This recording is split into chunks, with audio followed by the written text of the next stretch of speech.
إيه؟ أنا ظلمت نفسي بيوم خليت نفسي أحبك لهالدرجة. تريد أقول لك أنا إيش بيه؟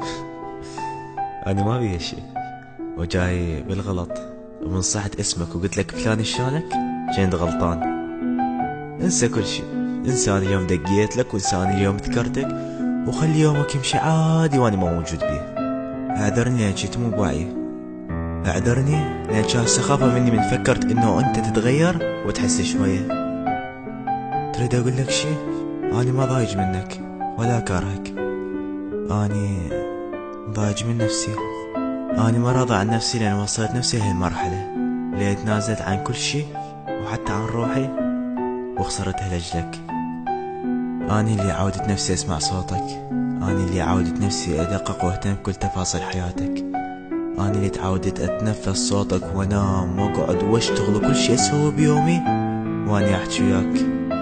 أنا اللي تعودت أعوف ناسي وأصدقائي وكل اللي يحبوني على مود شخص، وهذا الشخص فضل حياته بدوني وتعود ما يحكي وياي ويهملني وما يذكرني، رغم انه انا تغاضيت عنه هواية اخطاء وعيوب وبديت وياه من جديد، بس هو اصلا ما جاي على بالي هالشي.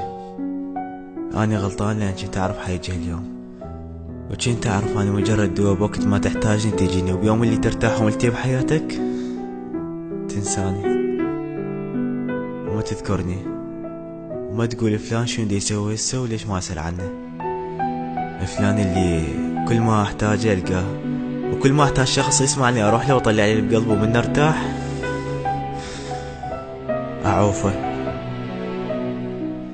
على فكرة ماكو شخص ما يتعوض، عادي اضوج اتأذى اشتاق كم يوم بس صدق وراح القى الشخص اللي يعوض. وراح حتى اللي تتأذى تدري ليش؟